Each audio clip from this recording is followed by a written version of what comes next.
만약 오늘이 인생의 마지막 날이라면 여러분은 무엇이 가장 후회될 것 같으신가요? 돈을 더 벌지 못한 것일까요? 더 높은 자리에 오르지 못한 것일까요? 놀랍게도 실제로 삶의 마지막 앞에 선 사람들의 대답은 전혀 달랐습니다. 호주의 브로니 웨어라는 간호사가 있습니다. 그녀는 원래 은행에서 일하던 평범한 직장인이었습니다.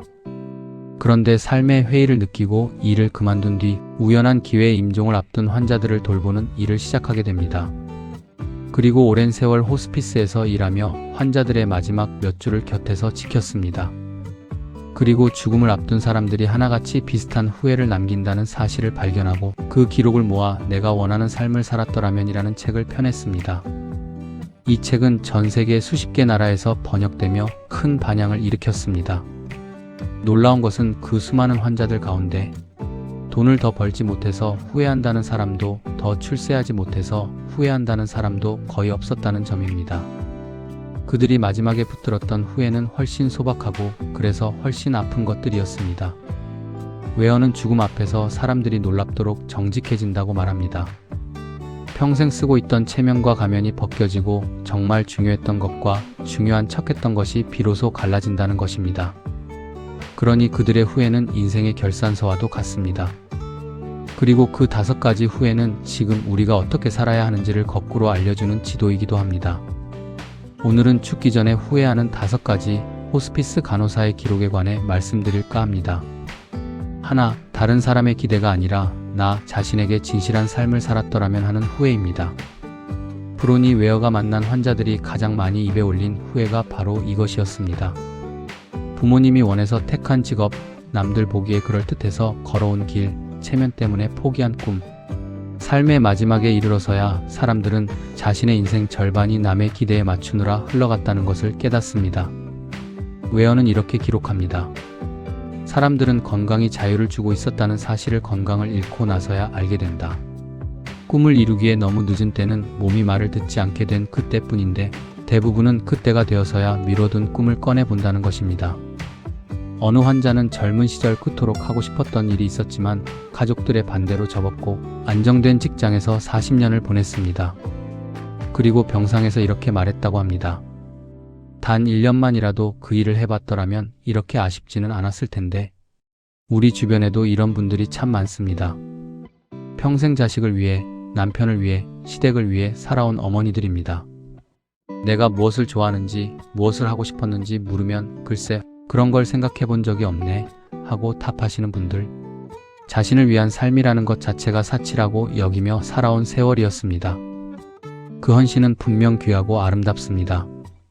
하지만 웨어의 기록이 말해주듯 헌신과 자기 상실은 다른 것입니다. 남을 위해 사는 삶 속에도 나를 위한 한 조각은 반드시 남겨두어야 합니다. 이 후회를 소설로 미리 써둔 사람이 있습니다. 러시아의 대문호 톨스토이입니다. 그의 소설 이반 일리치의 죽음에는 평생 남들이 옳다고 하는 길만 걸어온 판사가 나옵니다. 좋은 학교, 좋은 직장, 남들이 부러워하는 결혼과 승진. 그는 사회가 정해준 성공의 계단을 한 칸도 빠짐없이 올랐습니다. 그런데 불치병에 걸려 죽음을 앞두게 되자 그의 마음속에 무서운 질문이 떠오릅니다. 혹시 내 인생 전체가 잘못된 것이 아니었을까? 남들이 박수치는 삶을 사느라 정작 나는 한 번도 내 삶을 살아본 적이 없는 것이 아닐까? 100여 년 전의 소설 속 인물이 던진 이 질문을 웨어가 만난 현실의 환자들이 병상에서 똑같이 던지고 있었던 것입니다. 이 후회가 우리에게 말해주는 것은 분명합니다. 남의 기대는 끝이 없고 그 기대를 다 맞추고 나면 정작 내 인생이 남아있지 않다는 것입니다. 나이가 들었다고 늦은 것이 아닙니다. 지금이라도 내가 정말 하고 싶었던 것이 무엇이었는지 스스로에게 물어보는 것, 그리고 아주 작게라도 시작해보는 것이 이 첫 번째 후회를 줄이는 길입니다. 둘, 그렇게 열심히 일만 하지 않았더라면 하는 후회입니다. 웨어의 기록에 따르면 이 후회는 특히 남성 환자들에게서 거의 예외 없이 나왔다고 합니다. 가족을 먹여 살리느라 평생을 일터에서 보낸 아버지들이었습니다. 그들이 후회한 것은 일 자체가 아니었습니다. 일 때문에 놓쳐버린 것들이었습니다.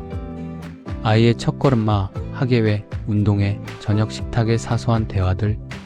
아이들이 자라는 그 짧은 시절은 다시 오지 않는데 그때는 그것이 얼마나 귀한 시간인지 몰랐다는 것입니다. 한 환자는 이렇게 말했다고 합니다. 아이들의 어린 시절을 나는 사진으로만 기억한다. 정작 그 자리에 나는 없었다.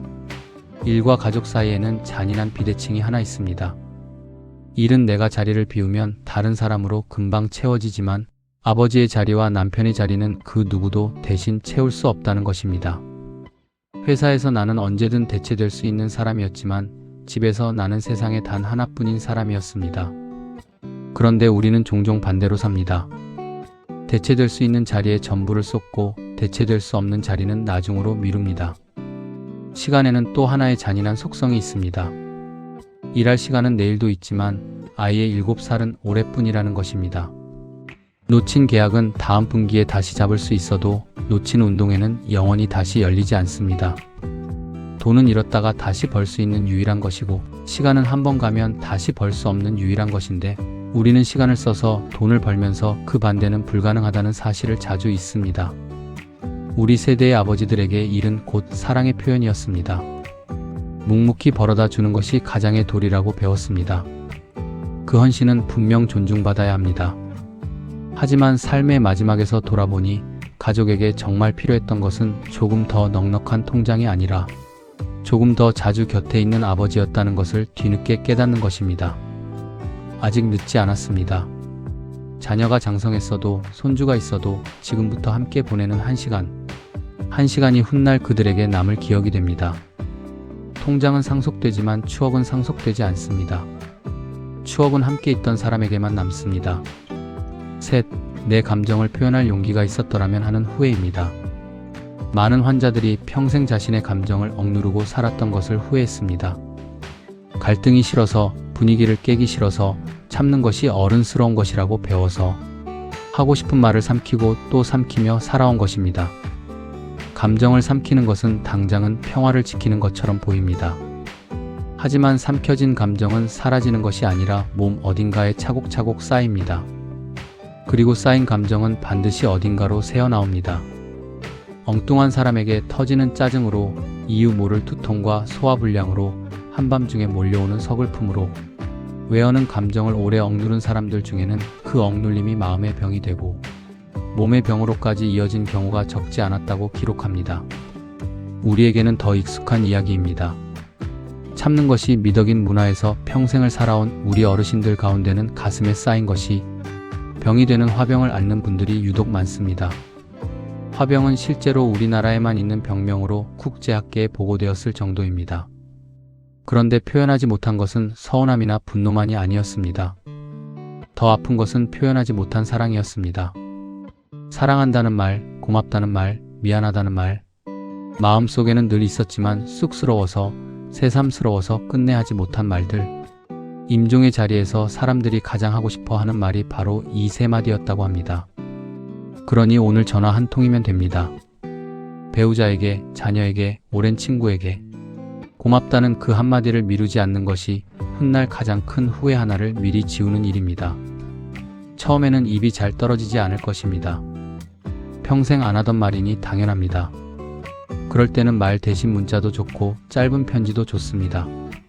어느 아버지는 환갑이 넘어 처음으로 딸에게 내가 있어서 아버지 인생이 헛되지 않았다 라는 문자를 보냈는데 딸이 그 문자를 캡처해서 10년 넘게 간직하고 있다는 이야기를 들은 적이 있습니다.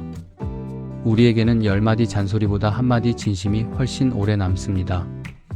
넷, 친구들과 계속 연락하며 지냈더라면 하는 후회입니다.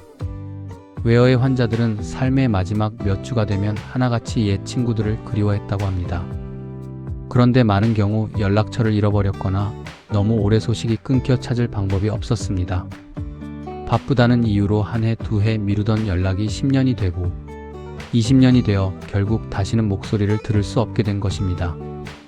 죽음을 앞둔 사람들에게 돈이나 지위는 아무 의미가 없어지지만 우정과 사랑의 기억은 마지막까지 남는다고 외어는 말합니다. 사람이 인생의 끝에서 손에 쥐고 싶어 하는 것은 결국 사람이라는 것입니다. 이 이야기를 뒷받침하는 유명한 연구가 있습니다.